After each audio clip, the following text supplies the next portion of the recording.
The rain fell like a curtain of silver knives, slicing through the neon glow of the city streets.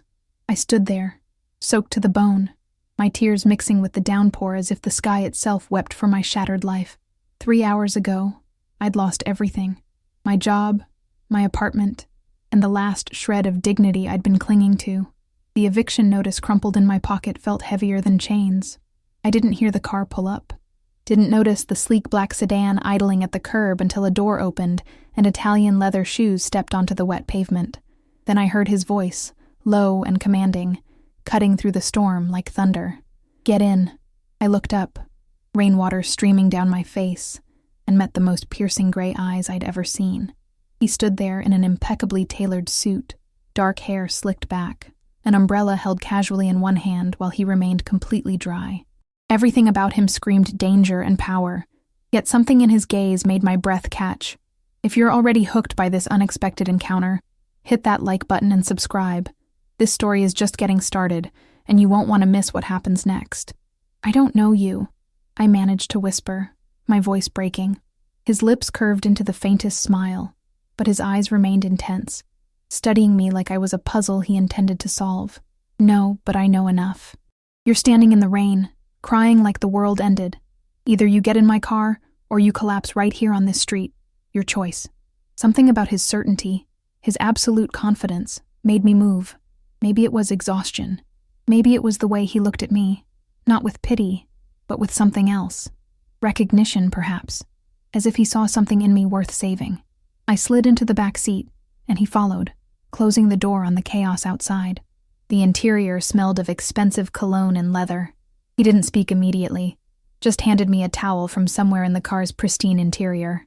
"What's your name?" he asked. "Emma," I replied, my voice barely above a whisper. "Emma Ross."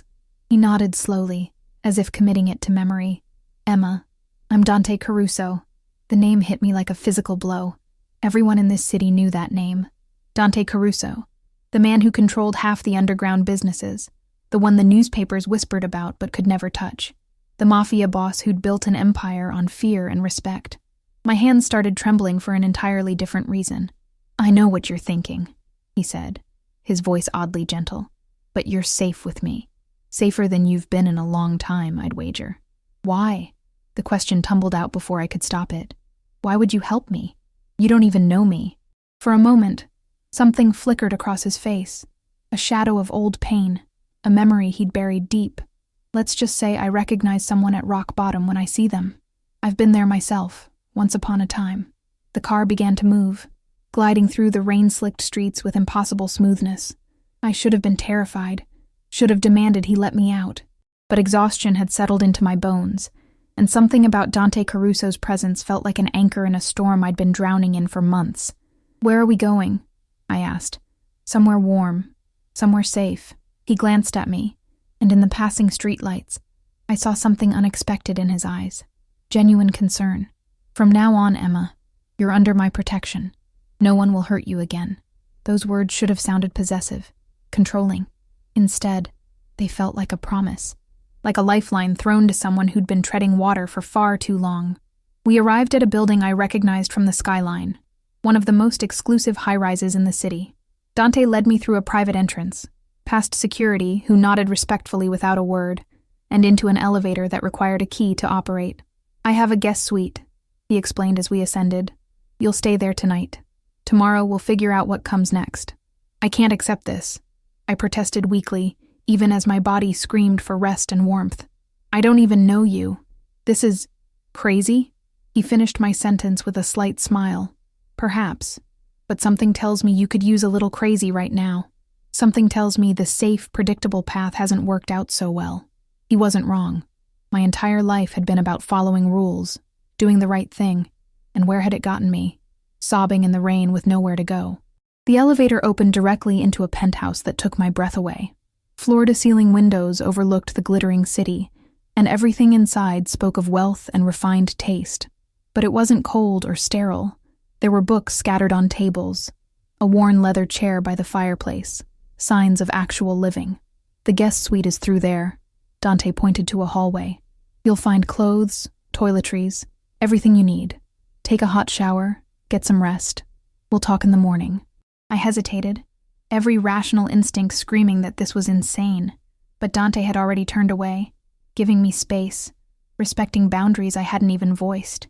It was that gesture, more than anything, that made me trust him just a little. "Thank you," I whispered. He paused, looking back over his shoulder. In that moment, with the city lights behind him, and that intense gaze focused solely on me, he looked like something out of a dream, dangerous and beautiful and impossibly real. "Don't thank me yet, Emma. You might hate me before this is all over." I woke to sunlight streaming through windows I didn't recognize, wrapped in sheets softer than clouds. For one blissful moment, I forgot everything. The eviction, the job loss, the rain. Then memory crashed back, along with the surreal reality of where I was. Dante Caruso's penthouse, the Mafia boss's home. I found clothes laid out for me, expensive designer pieces that somehow fit perfectly. In the bathroom, every luxury product imaginable waited. Someone had thought of everything, and that level of attention to detail should have terrified me. Instead, it felt oddly comforting. When I emerged, showered and dressed in dark jeans and a cashmere sweater that probably cost more than my entire former wardrobe, I found Dante in the kitchen. He wore casual clothes, dark slacks and a white button-down with the sleeves rolled up, and was making coffee with the focused intensity he seemed to bring to everything. "Good morning," he said without turning around. "How do you take your coffee?" "Black," I replied, marveling at the domestic normalcy of the scene. This was the man the city feared, and he was making me coffee. He handed me a mug, and our fingers brushed. The contact sent an unexpected jolt through me, and from the way his eyes darkened slightly, he'd felt it too. "We need to talk," he said, gesturing to the dining table where breakfast was already laid out. "About your situation. About why I brought you here." I sat, acutely aware of his presence across from me. "I've been trying to figure that out all night. I told you I recognized rock bottom when I saw it." Dante's voice was steady, but something vulnerable flickered in his expression. "My mother, she was in a similar position once. Desperate, alone, with nowhere to turn. Someone helped her when they didn't have to, and it changed everything. I've never forgotten that." The revelation surprised me, humanized him in a way that felt dangerous to my already precarious emotional state. "I'm not a charity case," I said, trying to inject strength into my voice. "No," he agreed immediately. "You're not, which is why I have a proposal. I need someone I can trust for a legitimate business venture I'm developing. Someone with no connections to my usual world. Someone smart, capable, and willing to work hard. You don't even know if I'm any of those things." His smile was slight, but genuine. "I do, actually. I had you checked out last night.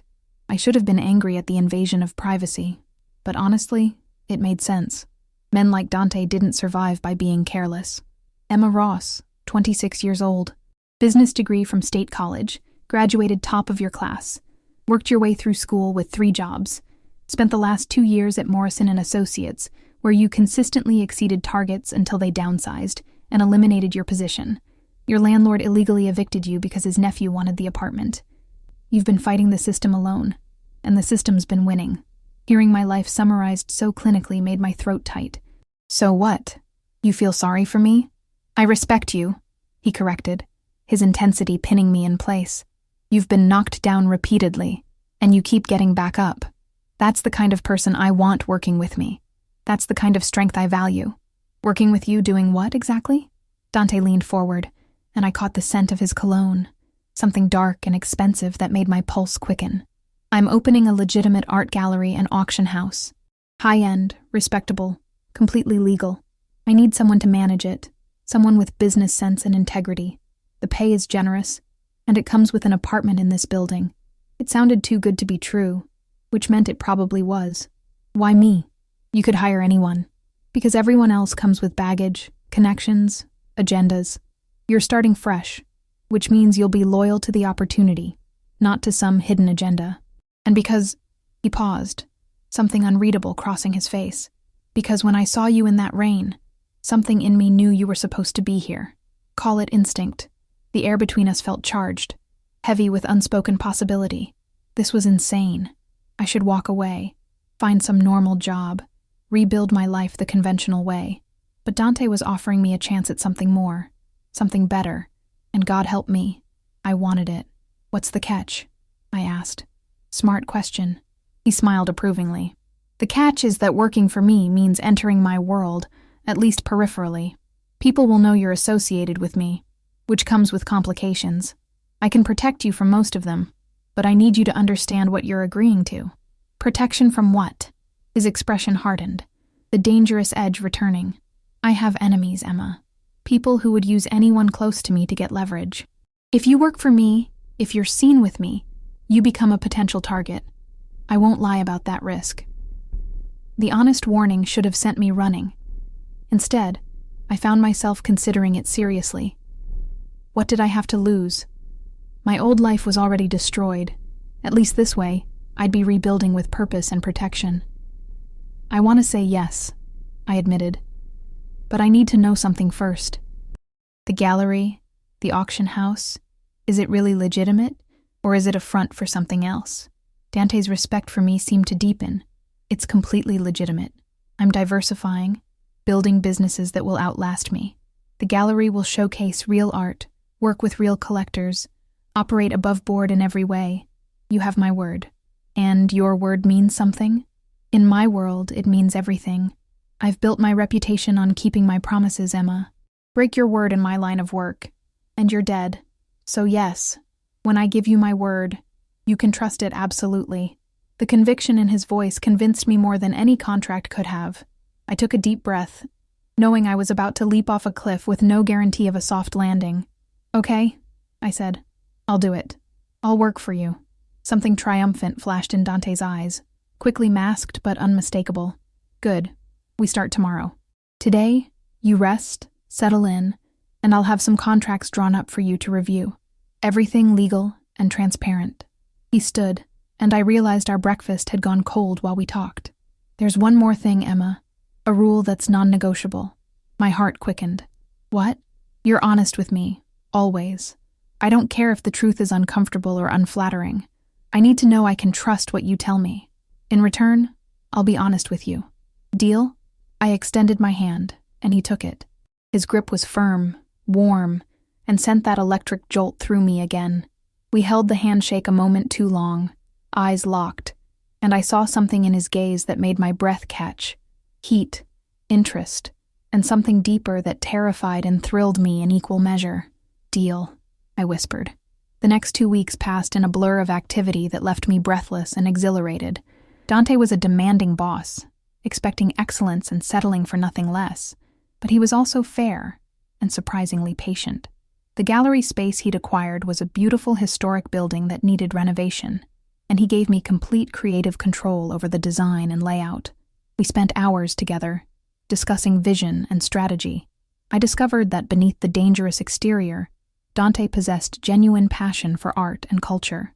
He could discuss Renaissance painters with the same intensity he probably brought to business negotiations, and his knowledge was impressive. My mother loved art, he told me one evening, as we reviewed architectural plans in his study. She used to take me to museums when I was young, back when we had nothing. She'd say that beauty was the one thing poverty couldn't steal from us. The vulnerability in his voice made my chest ache. She sounds like an amazing woman. She was. Past tense. The pain in his eyes was raw and real. She died when I was 16. Cancer. We couldn't afford the treatment she needed. Suddenly, so much about Dante made sense. The drive, the power, the empire he'd built. I'm sorry. Don't be. It taught me that the world doesn't care about good people or fair outcomes. It taught me to take what I needed, to build my own security. Everything I am exists because I refuse to be powerless ever again. I understood that feeling more than he knew. My own recent experiences had taught me similar lessons about the world's indifference to struggle. Is that why you helped me? I asked quietly. Because of her? Dante looked at me with an intensity that made my pulse race. Partially, but also because when I saw you in that rain, I saw strength. You weren't begging or making excuses. You were crying, yes, but you were still standing. That kind of resilience is rare, Emma. I wanted to see what you could become with the right opportunity. The way he looked at me made heat bloom in my chest. Over the past 2 weeks, I'd become acutely aware of Dante, in ways that had nothing to do with business. The way he moved with predatory grace, the rare smiles that transformed his stern features, the protective way he positioned himself between me and any potential threat. I was falling for him, and I knew it was dangerous. I should get back to reviewing these vendor proposals, I said, trying to create distance from the charged moment. Emma, his voice stopped me. Wait. I turned back, and he was closer than I'd realized. Close enough that I could see the darker flecks in his gray eyes, close enough to feel the heat radiating from his body. I need to tell you something, he said, his voice low and rough, and I need you to be honest in return. My heart hammered. Okay. Us working together, it's getting complicated for me. You're supposed to be my employee, someone I'm helping, but I can't stop thinking about you. I can't stop wanting to know everything about you, protect you from everything, keep you close. He paused, conflict clear on his face. That's not appropriate. That's not what you signed up for.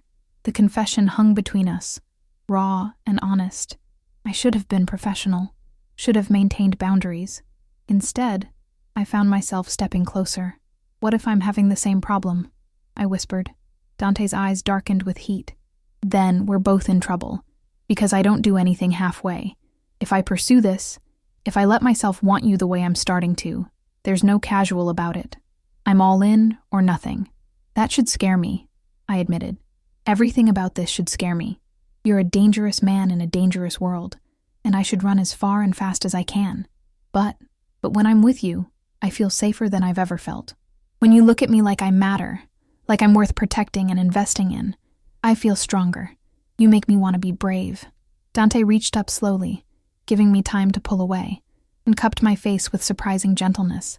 His thumb traced my cheekbone, and I shivered at the contact. You are brave, he murmured. You were brave when you had nothing, standing in the rain. You're brave now, telling me the truth, even though it complicates everything. You're the bravest person I know, Emma Ross. Then he kissed me, and the world caught fire. His lips were firm but gentle, questioning at first, giving me a chance to refuse. Instead, I melted into him, my hands finding his shoulders, anchoring myself as sensation overwhelmed me. The kiss deepened, becoming urgent and desperate, weeks of tension finally finding release. When we finally broke apart, both breathing hard, Dante pressed his forehead to mine. This changes everything, he said. I know. My world is complicated and dangerous. Being with me means accepting that. I know that too. He pulled back slightly, studying my face. We do this right. No secrets, complete honesty, and the gallery remains yours. This doesn't change your professional autonomy. Understood? The fact that he was thinking about my independence even in this moment made me fall a little harder. Understood. And Emma? His voice took on an edge, something possessive and protective. You're mine now. That means I protect what's mine with everything I have. No one touches you, threatens you, or hurts you. Ever. The declaration should have felt suffocating, but instead it felt like coming home. Okay. He kissed me again, slower this time, savoring. When we finally separated, his smile was genuine and transformative. Come on, he said, taking my hand. Let's finish these proposals. Then I'm taking you to dinner somewhere beautiful, and we're going to talk about everything. Your dreams, your fears, what you want from life. I want to know all of it. As we settled back into work, hands occasionally brushing, stolen glances and smiles passing between us, I realized my life had transformed completely. 2 weeks ago, I'd been alone and desperate in the rain. Now I had purpose, protection, and the beginning of something that felt like love with the most unlikely person imaginable. The gallery's grand opening was 6 weeks away, and the pressure was mounting. I threw myself into work with single-minded determination, curating pieces from emerging artists, coordinating with established collectors, and building relationships in the art world. Dante had been right. His name opened doors, but my competence kept them open. We'd fallen into a rhythm, professional during business hours, and intensely personal afterward. Dante was teaching me about his world, not the illegal aspects he kept carefully separated, but the legitimate businesses, the community connections, the complex network of loyalty and respect that sustained his empire. You have to understand, he explained one night over dinner in his penthouse. In my world, reputation is currency. People respect me because I'm fair, because I keep my word, because I protect those who are loyal to me. The moment I show weakness or break a promise, everything crumbles.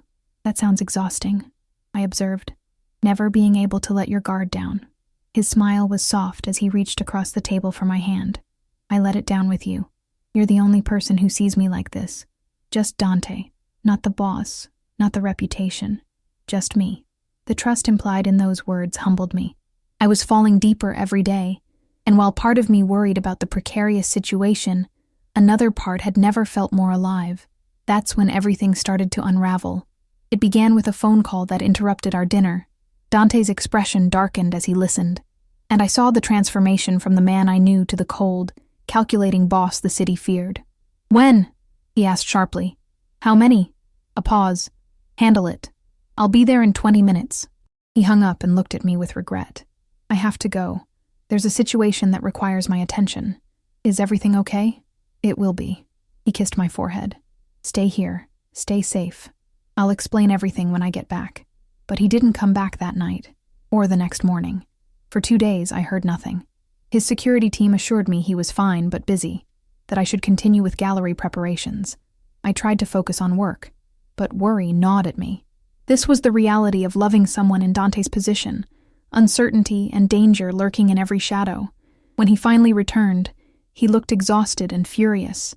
There was dried blood on his knuckles, and a fresh bruise darkened his jaw. Dante! I rushed to him.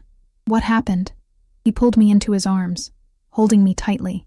Someone tried to move into my territory. They targeted one of my legitimate businesses, a restaurant I own that employs 20 families. They thought they could intimidate their way in, take what's mine. Are you hurt? No, but they are. His voice was cold, remorseless. They won't try again. I pulled back to look at him, seeing the violence still simmering in his eyes. This was the part of his world I'd known existed, but hadn't truly confronted. The brutal, unforgiving side that maintained his power. Does this bother you? He asked quietly. Seeing what I'm capable of? I should have lied. Should have retreated into safe platitudes. But we'd promised honesty. It scares me, I admitted. Not because I think you'd hurt me, but because I see how easily you can switch into that person.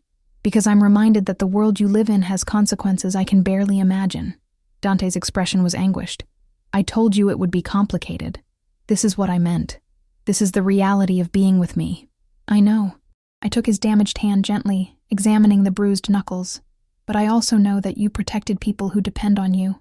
20 families still have their jobs because you refused to let someone take what's yours. That violence served a purpose, even if the method was brutal. You're trying to rationalize it. Maybe. Or maybe I'm just trying to understand the whole person I'm falling in love with. The gentle man who makes me coffee and talks about art, and the dangerous one who protects his territory with his fists. The words hung between us. I hadn't meant to confess my feelings so plainly, but there they were. Dante stared at me with an expression of wonder, mixed with pain. You love me? I think so. Maybe. I don't know anymore. Is that crazy? He laughed roughly, pulling me close again. If it is, we're both crazy. Because, Emma, I fell for you the moment I saw you in that rain. Every day since has just made it worse. I love you, and it terrifies me because loving me puts you at risk. Then we'll be careful. We'll be smart. It's not that simple. He pulled back, and I saw genuine fear in his eyes, something I'd never seen before. The people I dealt with this week, they weren't just trying to take a business. They were trying to send a message, to test my defenses. And one of the questions they asked before I shut them down was about you. Cold dread washed over me. What? They know you're important to me. They know that hurting you would hurt me. That makes you a target, Emma. The reality of what he was saying crystallized. This wasn't abstract danger anymore. This was specific and immediate. What do we do? I asked, trying to keep my voice steady. I increase your security. You don't go anywhere alone. The gallery opening might need to be postponed until this threat is neutralized. His jaw clenched. Or you walk away. You take the money you've earned, start over somewhere safe, and I make sure no one ever connects you to me again. The offer was genuine. I could see the willingness in his eyes to let me go if it meant keeping me safe. That selflessness. That readiness to sacrifice his own happiness for my protection made my decision easy. "I'm not leaving," I said firmly. "We've built something together. The gallery. Us. I'm not letting some thugs destroy that. We fight back." "Emma, no.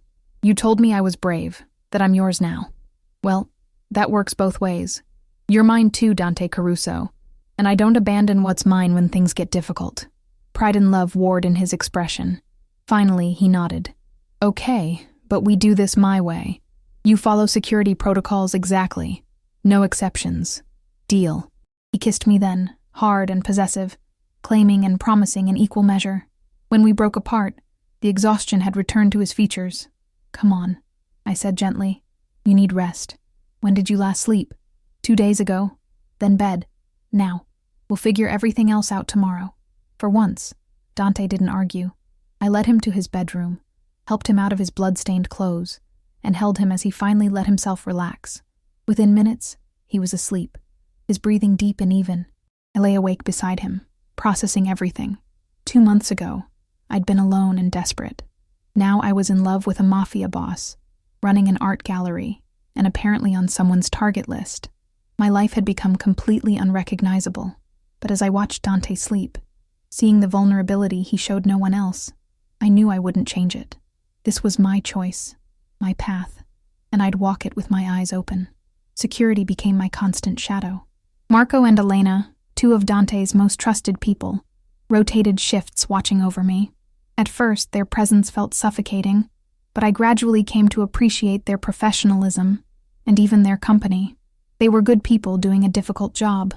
The gallery preparations continued, though now every vendor had to be thoroughly vetted, every delivery carefully inspected. The opening date was postponed by 3 weeks, giving Dante time to handle the territorial dispute. He wouldn't tell me details, believing that ignorance protected me. I hated it, but I understood. Some knowledge was dangerous. What surprised me was how normal life could feel even under these circumstances. Dante and I still had quiet dinners, still reviewed gallery plans, still stole moments of intimacy when his schedule allowed. The threat was real, but we refused to let it consume everything. One evening, about 3 weeks after the initial incident, Dante came home early with an announcement. "It's over," he said, and the relief in his voice was palpable. "The people who threatened us have been dealt with. Their operation is dismantled, and I've sent a very clear message about the consequences of targeting what's mine." "Dealt with how?" I asked carefully. "You don't want those details." He was probably right. "So we're safe now?" "Safer. There's always risk in my world, Emma, but the immediate threat is neutralized. We can move forward with the gallery opening." The weight I'd been carrying for weeks lifted. "That's wonderful news." Dante pulled me close, and I felt tension drain from his body as well.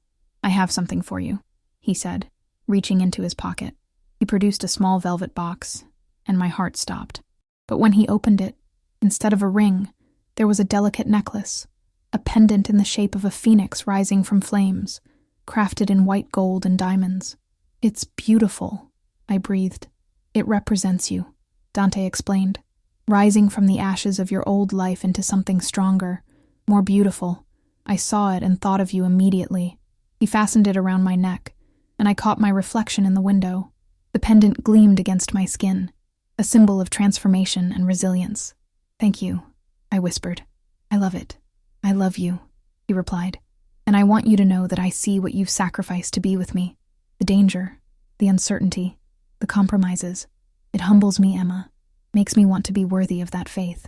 "You are worthy," I assured him. "You've given me purpose, protection, and a chance at a life I never imagined.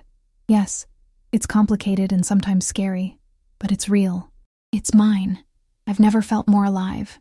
We made love that night, with an intensity born of relief and renewed commitment. Afterward, wrapped in his arms, I felt genuinely optimistic about our future for the first time in weeks.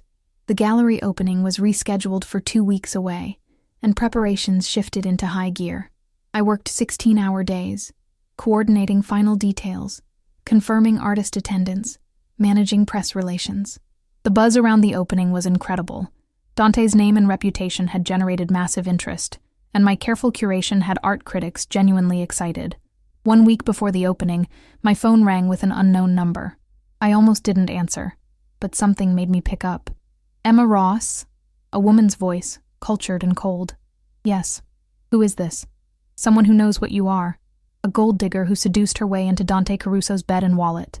Did you really think you could play in our world without consequences? Ice flooded my veins. Who are you? That doesn't matter.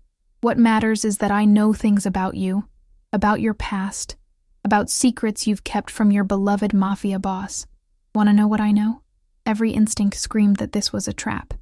But I couldn't help asking, what are you talking about? The Morrison and Associates scandal. You weren't just downsized, were you? You were investigated for embezzlement. The charges were dropped, but the suspicion remained. Does Dante know about that? Does he know the woman managing his legitimate business was once accused of stealing? The accusation was a lie. There had been an investigation at Morrison and Associates, but it centered on executives, not me. I'd been interviewed as a witness, nothing more, but I could see how someone could twist it, could make it look damaging. That's completely false, I said firmly. I was never accused of anything. Doesn't matter what's true. Matters what people believe. And if certain information reaches certain people, Dante's new legitimate venture becomes tainted before it even opens. All that work, all that investment, destroyed because he trusted the wrong person. What do you want? Smart girl. I want you gone.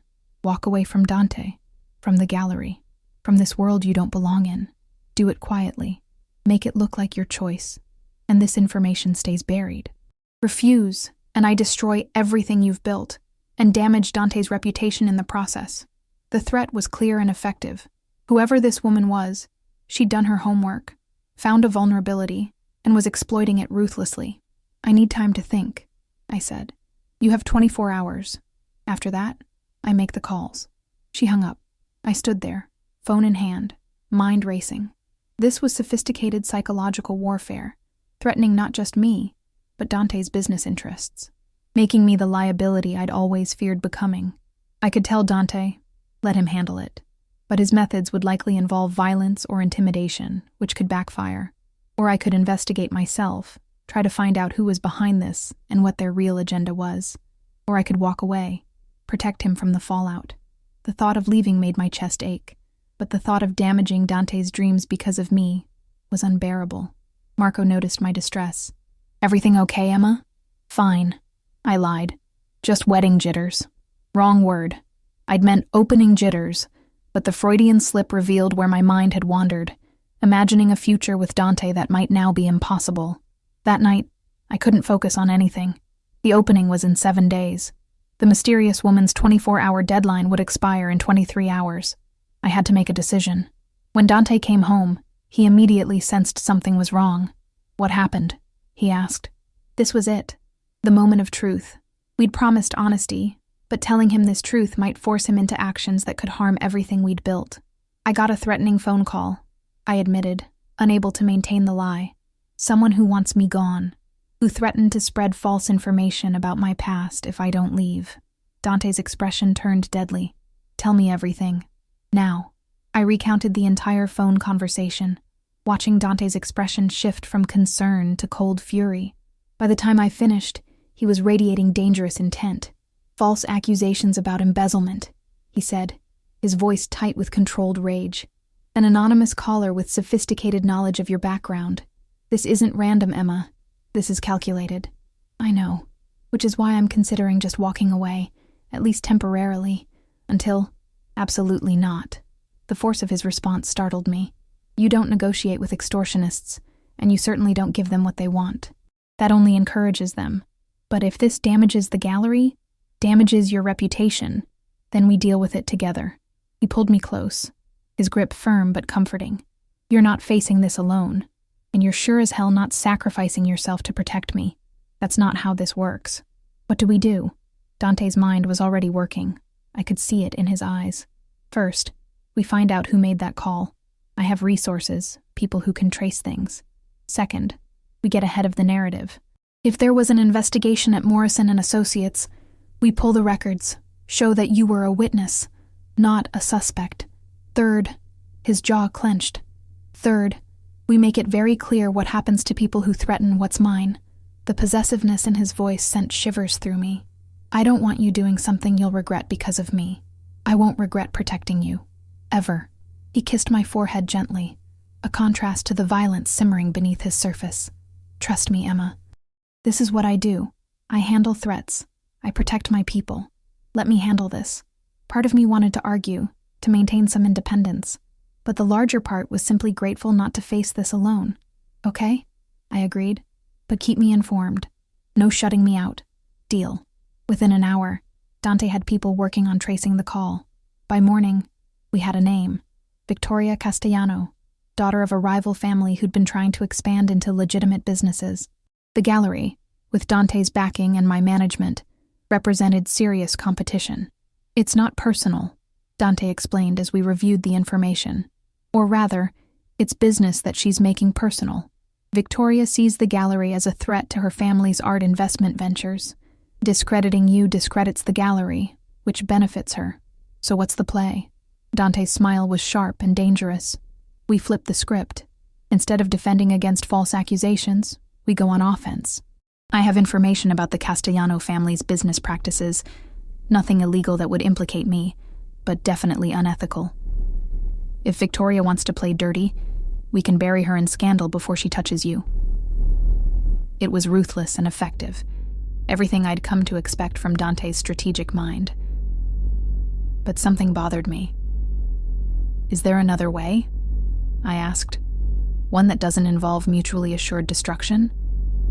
Dante studied me curiously. You want to show mercy to someone who threatened you? I want to solve the problem without creating more enemies. Victoria's scared of our success, right? What if instead of fighting her, we offer partnership? The gallery could showcase Castellano family collections, give them legitimacy by association. We turn a threat into an asset. The suggestion clearly surprised him. For a long moment, Dante said nothing, just looked at me with an expression I couldn't quite read. That's brilliant, he finally said, and completely not how I would have approached it. You're thinking like a businesswoman, not a soldier. Is that bad? No, it's exactly what I need. He pulled me close. This is why I wanted you for this, Emma. You see solutions I miss. You build bridges while I'm ready to burn them. So we try it my way first? We try it your way first, he agreed. But if Victoria rejects the olive branch, we go with my plan. Agreed? Agreed. The meeting was set for 2 days before the gallery opening.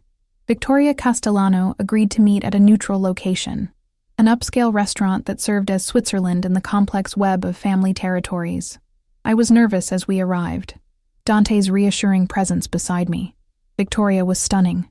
Dark hair, designer clothes, the confidence of someone raised in wealth and power. She looked at me with thinly veiled contempt. So you're the nobody who's sleeping her way into my market, she said coldly. Dante stiffened beside me, but I placed a hand on his arm, keeping him calm. I'm the nobody who built something you're threatened by, I corrected calmly, which suggests I'm pretty good at what I do. A flicker of respect crossed Victoria's face. Fair point. So why are we here instead of at war? Because war is expensive and destructive for everyone involved, I explained. You're worried that our gallery will dominate the high-end art market. I'm worried that your smear campaign will damage our opening. Those are both legitimate concerns that could escalate into a very ugly situation. Or we work together. The gallery features Castellano family collections in special exhibitions. You get exposure and legitimacy. We get access to prestigious art and powerful connections. Everyone wins. Victoria leaned back, studying me. You're smarter than I gave you credit for. I get that a lot. She laughed, genuine and surprised. I can see why Dante likes you. You've got spine. Her expression turned serious. But here's my problem. I don't trust Dante Caruso. His world and mine have been adversaries for a long time. How do I know this isn't some elaborate setup? You don't. Dante spoke for the first time. Just like I don't know if you'll honor any agreement we make. But here's what I can tell you. Emma's gallery is completely separate from my other interests. It's legitimate, clean, and designed to build something lasting. That means stability and predictability, which benefits everyone in the art market. And if I say no to this partnership, then we compete fairly, and may the best business win, I said firmly. But the threats stop, the smear campaigns end, or Dante and I will have no choice but to respond in kind. We'd prefer cooperation, but we won't be bullied." Victoria considered this for a long moment. Finally, she extended her hand. "Partnership," she said. "Provisional, limited to specific exhibitions, with contracts that protect both parties. We try this for 6 months and reassess." I shook her hand, relief flooding through me. "Deal." Dante shook as well, though his grip was firm, and his eyes warned of consequences if Victoria betrayed the agreement. As we left the restaurant, Dante pulled me close. "You just turned an enemy into an ally through nothing but smart negotiation and courage," he said, admiration clear in his voice. "Do you have any idea how rare that is? How impressive? I just didn't want people getting hurt over something that could be solved with conversation. That's exactly my point. You see humanity where I see threats. You build where I destroy. Emma, you make me better. You make my world better." The opening night of the gallery was magical. The space I'd carefully designed glowed with perfect lighting, showcasing incredible art from emerging and established artists. The Castellano partnership had been announced, generating positive press and legitimizing both families' art ventures. Dante stood beside me as guests arrived. Collectors, critics, artists, and surprisingly, members of both our families' worlds mixing peacefully. It felt like a bridge between two realities, a space where beauty and business coexisted. "You did this," Dante whispered in my ear. "This is your vision, your work. I'm so proud of you." Victoria Castellano approached, stunning in a designer gown. "Impressive work, Emma. You've got real talent." "Thank you, and thank you for taking the chance on partnership. Smart business is smart business," Victoria replied. "Though I'll admit, I underestimated you initially. That was a mistake I won't repeat." After she walked away, Dante chuckled. "High praise from Victoria Castellano. You've officially arrived." The evening was a triumph. Sales exceeded projections, press coverage was glowing, and the gallery established itself as a serious player in the art world. As the last guest departed and we stood alone in the beautiful space, Dante pulled me into his arms. "Thank you," he said softly, "for believing in this, for believing in me, for showing me that there's another way to build a legacy." "Thank you for pulling me out of that rain," I replied, "for seeing something in me worth investing in, for loving me despite how complicated it makes your life." "Loving you is the least complicated thing I've ever done," Dante said. "Everything else is difficult, but this just feels right." The weeks following the gallery opening felt like living in a dream. Business was thriving, my partnership with Victoria was yielding unexpected benefits, and my relationship with Dante had deepened into something I never imagined possible. We'd found a rhythm between his world and mine, between danger and beauty, between the past and a future we were building together. But I should have known that peace never lasts in Dante's world. It started with small things, a sense of being watched, cars that seemed to follow me despite security sweeps, hang-up calls on my work phone. Marco and Elena increased surveillance, but nothing concrete materialized. Just an unsettling feeling that something was brewing. Then Dante started coming home later, more preoccupied. When I asked, he'd kiss my forehead and say everything was fine, but I could see the tension in his shoulders, the darkness in his eyes. "You promised honesty." I finally confronted him one night when he came home past midnight. "What's going on?" He sighed, the weight of whatever he'd been carrying finally showing. "There's a situation. Someone from my past, someone I thought was dealt with, has resurfaced. They're causing problems, testing boundaries." "Who?" "Marcus Sullivan. He used to work for me years ago, before you. He got greedy, tried to skim money from operations. I exiled him rather than kill him, gave him a chance at a different life. Apparently he's decided that was weakness, that he can come back and challenge me." The careful way Dante explained suggested there was more to the story. And he's specifically targeting things he knows will hurt me. One of the restaurants I own, the one I protected when you first came into my life, was vandalized. Subtle enough to be deniable, obvious enough to be a message. What does he want? Reinstatement, a position of power, probably revenge for the humiliation of being exiled. He's trying to make me look weak, to encourage others to challenge my authority. Dante's jaw clenched. If I don't respond decisively, it creates a domino effect. Others will think they can test me too. I understood the impossible position he was in. Show mercy, and he looked weak. Respond with violence, and he risked escalating conflict. Either choice had consequences. What are you going to do? I don't know yet. The old me would have ended this immediately, brutally. But you've changed how I think about these things, Emma. You've shown me there are other ways to solve problems. I'm trying to find a solution that doesn't require bloodshed. The admission was significant. Dante was genuinely trying to change, to find a middle path between the violent world he'd always known and the more legitimate life we were building together. What if we talked to him? I suggested. Face to face, with mediators present. Find out what he really wants. See if there's a way to give him a path forward that doesn't involve challenging you. Dante looked at me like I'd suggested negotiating with a rabid dog. Marcus Sullivan isn't Victoria Castellano. He's violent, unpredictable, and he hates me personally. Conversation won't work. How do you know if you don't try? Because I know him. I know what drives him. He wants to hurt me, to take what I have. That's not negotiable. But I could see Dante was at least considering it, weighing the option against his instincts. Finally, he nodded slowly. One meeting, he said. Public place, heavy security, witnesses. We give him one chance to walk away with dignity. If he refuses, we do this my way. Agreed? Agreed. The meeting was arranged for a week later at a private room in a hotel that served as neutral ground. Dante brought Marco and 3 other security personnel. Marcus Sullivan arrived with his own people, rough-looking men who radiated violence. Marcus himself was in his 40s, scarred and hardened by life on the streets after his exile.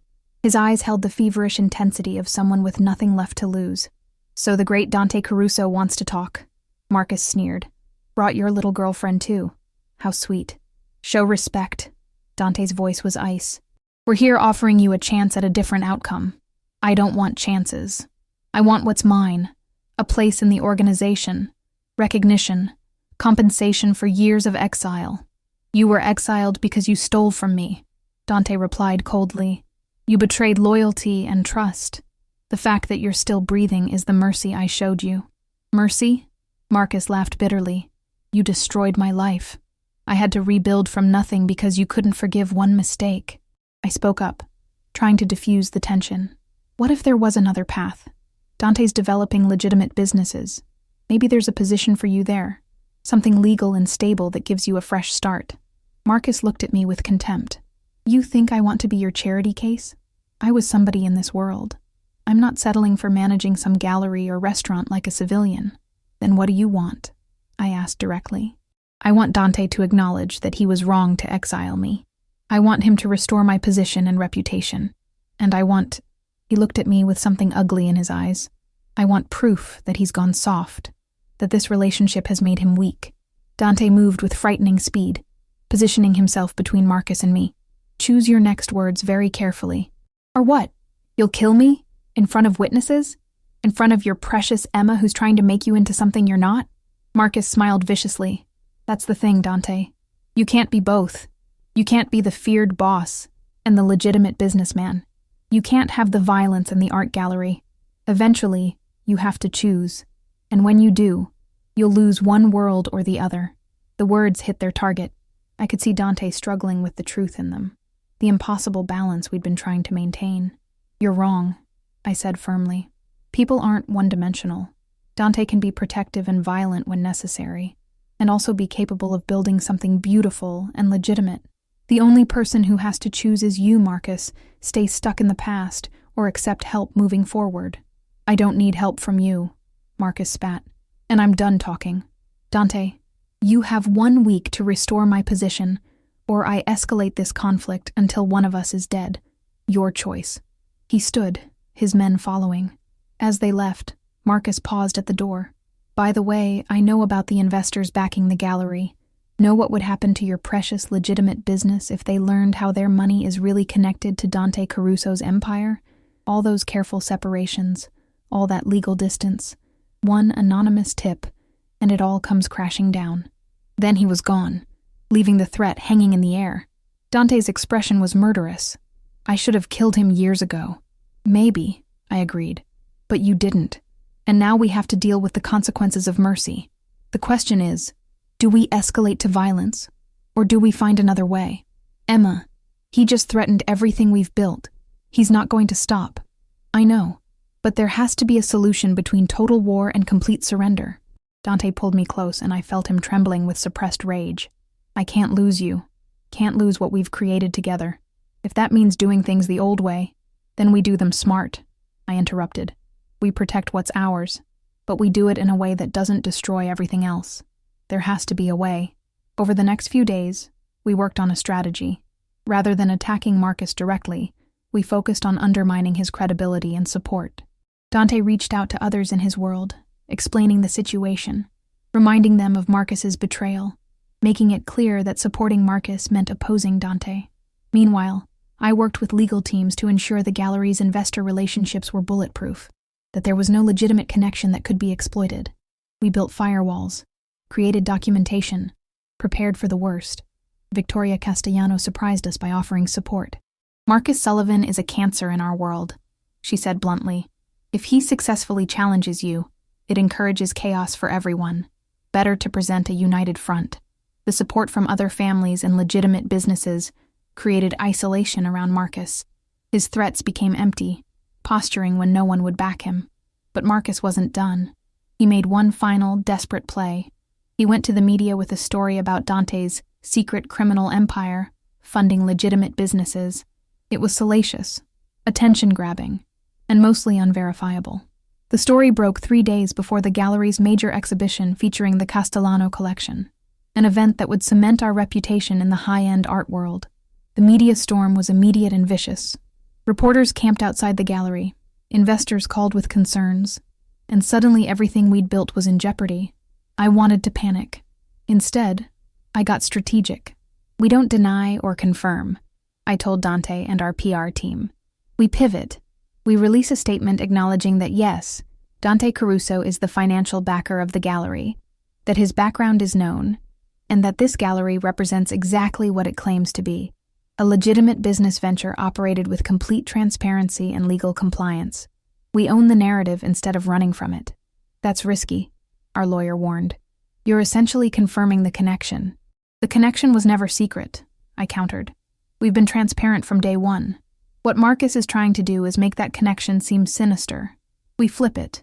We make it a story about redemption, about building legitimate businesses, about second chances and transformation. Dante looked at me with admiration and concern. You're betting everything on public perception being favorable. I'm betting on the truth. The gallery is legitimate. The business is clean. We have nothing to hide, so we don't act like we do. We held a press conference. Dante stood beside me, looking every inch the powerful businessman, not the criminal Marcus tried to paint him as. Yes, my past is complicated, Dante acknowledged to the assembled reporters. I've made choices I'm not proud of, but this gallery represents my commitment to building something positive, something that contributes to our community and supports artists. Emma Ross is an exceptional businesswoman who has built this enterprise with integrity and vision. Any attempt to portray this venture as anything other than legitimate is simply false. I spoke next, laying out the gallery's structure, its finances, its mission. I presented documentation, legal reviews, everything that proved we were operating above board. The gamble paid off. The story shifted from criminal finances art gallery to reformed businessman builds legitimate empire. Opinion pieces praised Dante's transformation, highlighted the gallery's contributions to the art community, and dismissed Marcus's allegations as the desperate attacks of a disgruntled former employee. Marcus's credibility evaporated. Without proof of wrongdoing, his story fell apart, and without support from other families or businesses, his threats became meaningless. The exhibition went forward as planned and was a massive success. Critics praised the curation, collectors made significant purchases, and the Castellano partnership was celebrated as a model of family cooperation in legitimate business. 2 days after the exhibition, Marcus Sullivan was arrested on unrelated charges, weapons possession and assault. Dante swore he had nothing to do with it, and I believed him. Sometimes violent men simply self-destructed without outside help. It's really over, I said, as we reviewed the week's sales figures in the gallery office. This particular threat is over, Dante corrected. There will always be something, Emma. That's the reality of my world. Our world, I corrected. And yes, there will always be challenges, but we handle them together, with intelligence instead of just violence, with strategy instead of just force. Dante pulled me into his arms. You've transformed everything. My business, my approach, my life. I don't know how I got so lucky that you were standing in that rain the night I drove by. Maybe it wasn't luck, I suggested. Maybe it was fate. Maybe we were always meant to find each other. I like that version better. We stood there, holding each other in the gallery we'd built together, surrounded by beauty we'd fought to protect. It wasn't the ending. There would be more challenges, more threats, more difficult choices, but it was a victory worth celebrating. 6 months after the Marcus Sullivan situation resolved, life had settled into something almost normal. The gallery was thriving. My partnership with Victoria had evolved into genuine friendship, and Dante had successfully transitioned several of his operations into legitimate businesses. But I could see the toll it took on him, the constant balancing act between his old world and the new one we were building. There were still moments when violence was necessary, when old instincts had to surface, and each time it happened, I saw the conflict in his eyes. "You're thinking too loud," I said one evening as we sat on his penthouse balcony, overlooking the city. Dante smiled slightly. "Am I that transparent?" "Only to me. What's bothering you?" He was quiet for a long moment, choosing his words carefully. "I'm thinking about the future.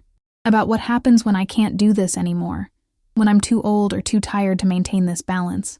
About whether what we're building will outlast me. That's morbid. It's realistic. Men in my position don't get to retire peacefully. We either die violently, or we disappear into obscurity. I'm trying to find a third option, but I'm not sure it exists." The vulnerability in his admission made my chest ache. Then we create that option. We keep building legitimate businesses, keep transitioning away from the dangerous parts. Eventually, Dante Caruso the businessman completely eclipses Dante Caruso the mob boss. It's not that simple. There are obligations, loyalties, debts that can't just be written off. I know, but we chip away at them, one at a time. Find successors for the operations you want to leave. Buy your way out of obligations. Build something so successful and legitimate that the old world becomes irrelevant. Dante looked at me with such love and hope that it made me want to cry. "You make it sound possible." Because it is possible. Difficult, but possible. We've already done the hardest part. We've proven it can work. He pulled me close, and we sat in comfortable silence, watching the city lights. I could feel him relaxing, could feel some of the weight lifting. "Marry me," he said suddenly. I pulled back to look at him, certain I'd misheard. "What?" "Marry me, Emma. I know it's complicated. I know it ties you even more deeply to my world, but I can't imagine a future without you in it. You're my partner in every way that matters. Make it official." My heart was racing. "Dante, are you serious?" "Completely." He reached into his pocket and produced a ring, a stunning emerald surrounded by diamonds. I had this made weeks ago, been carrying it around waiting for the right moment. But sitting here, talking about the future, I realized there's no perfect moment. There's just us, right now, choosing each other. Tears blurred my vision. Yes, God, yes, of course I'll marry you. He slipped the ring onto my finger and it fit perfectly. Then he kissed me with a tenderness that made my soul ache. And I knew that whatever challenges lay ahead, we'd face them together. The engagement announcement generated significant media attention. Some outlets portrayed it as a romance, others as a strategic alliance, but the general response was surprisingly positive. Dante Caruso, the reformed criminal building a legitimate empire, marrying the woman who'd helped transform his image. It was a narrative people wanted to believe in. Planning the wedding became a careful diplomatic exercise. We had to balance Dante's world with mine, traditional expectations with modern sensibilities, family obligations with personal preferences.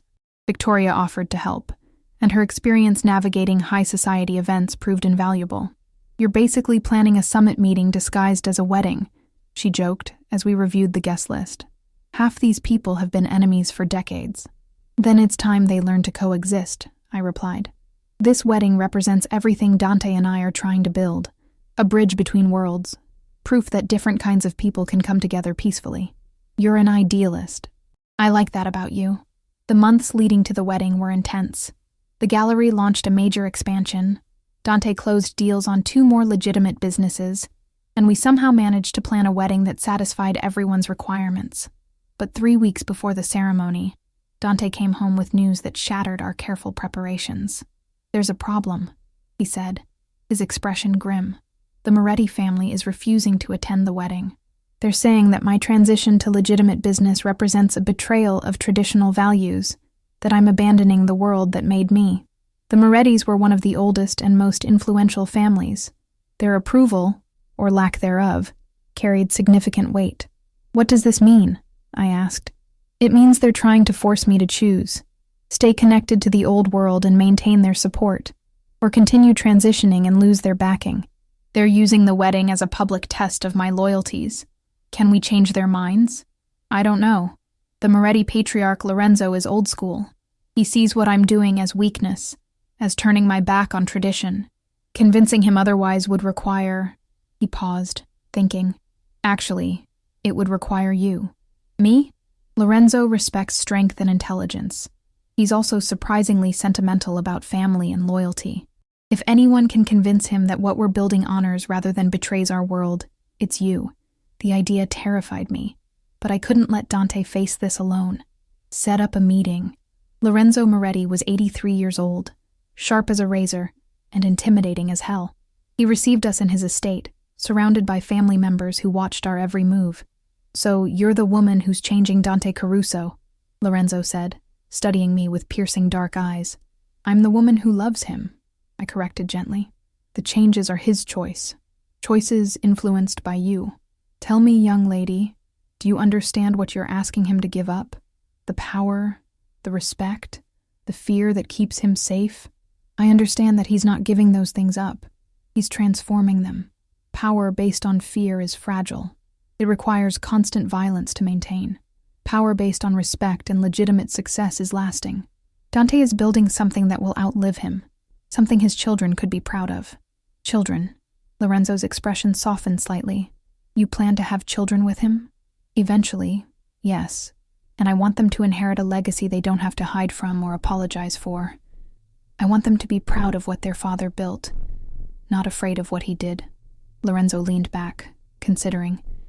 In my day, we took pride in what we did. We protected our communities, provided for our families, maintained order.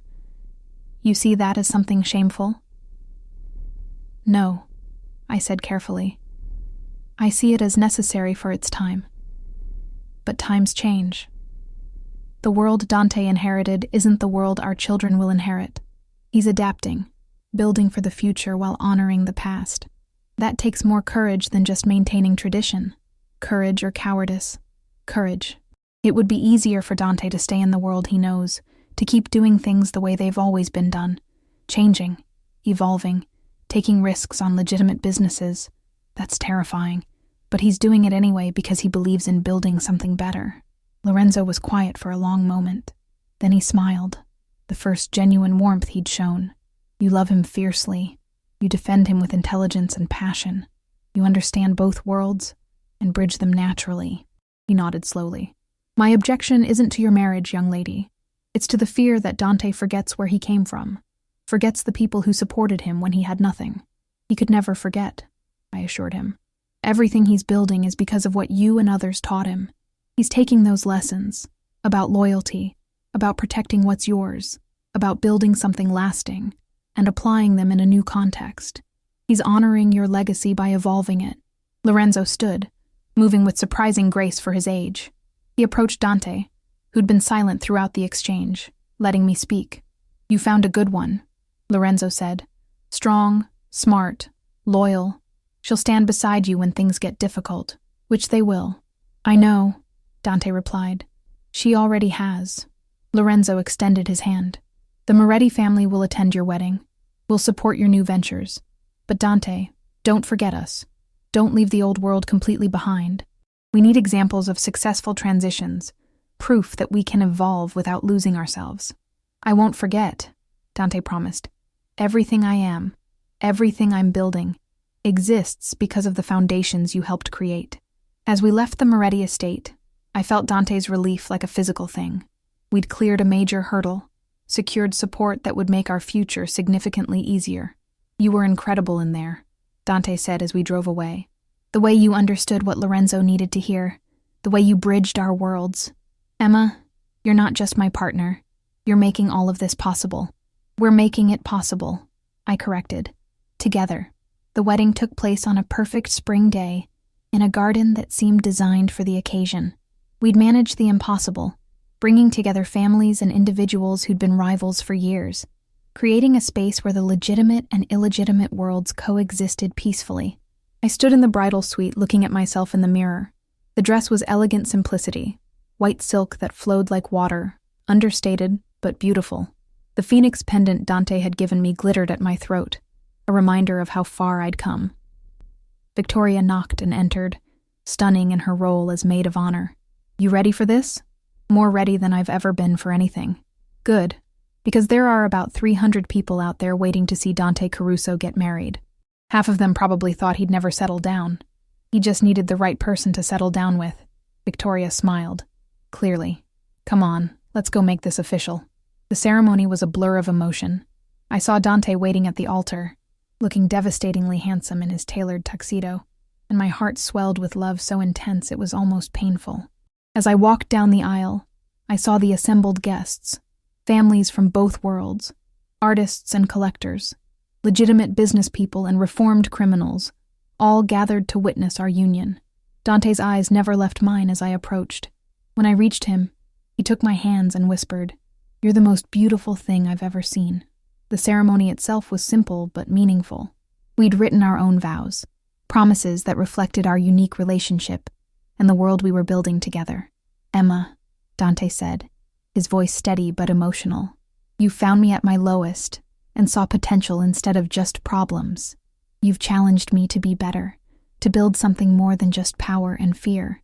You've shown me that strength and gentleness aren't opposites, they're partners. I promise to protect you, to honor you, to build a life with you that we can both be proud of. I promise to keep evolving, to keep choosing the better path even when it's harder. And I promise to love you every single day with everything I have." Tears streamed down my face as I responded. "Dante, you pulled me from the rain and gave me purpose, protection, and love when I had nothing. You've trusted me with your vulnerabilities, your dreams, your transformation. You've shown me that people are complicated, that circumstances don't define character, that change is always possible. I promise to stand beside you through every challenge, to be your partner in building the future, to remind you of your strength when you doubt, and to love you for exactly who you are. All the complicated, beautiful, dangerous parts of you." When we kissed as husband and wife, the applause was thunderous. I heard cheers and wolf whistles, saw tears on faces both hardened and soft. In that moment, we weren't just two people getting married. We were a symbol of possibility, of bridges between worlds, of hope for something better. The reception was magnificent. Families who'd been rivals for generations danced together. Victoria gave a toast that had everyone laughing. Lorenzo Moretti approached us with his blessing and a whispered piece of advice. "Build your empire on love and loyalty. Everything else is just details." Late in the evening, as the party continued around us, Dante pulled me aside to a quiet corner of the garden. "I keep thinking about that night in the rain," he said softly. "How close I came to just driving past you. How different everything would be if I hadn't stopped. But you did stop. You saw someone who needed help, and you helped without expecting anything in return.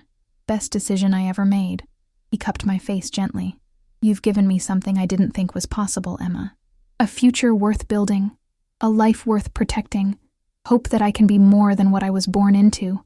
You've saved me in every way a person can be saved. You saved me first," I reminded him. We saved each other. As we stood there, holding each other under the stars, I thought about the journey that had brought us here. From that desperate night in the rain to this moment of triumph and joy. It had been complicated, dangerous, and absolutely worth it. The gallery was thriving. Dante's legitimate businesses were expanding. The families were cooperating instead of competing. And we had each other, partners in every sense of the word. "What are you thinking?" Dante asked, sensing my contemplation. "I'm thinking that this is just the beginning. We have so much ahead of us, building the business empire, maybe starting a family, continuing to bridge these worlds. It won't always be easy." "No," he agreed, "but we'll handle it together." Just like we've handled everything else. Together, I echoed, and sealed the promise with a kiss. Thank you so much for watching this story. If you enjoyed Emma and Dante's journey from that rainy night to their wedding day, please hit that like button and subscribe for more emotional, engaging stories. Drop a comment below telling me what your favorite moment was. I'd love to hear what resonated with you. Your support means everything and helps me create more content like this. Thanks again, and I'll see you in the next story.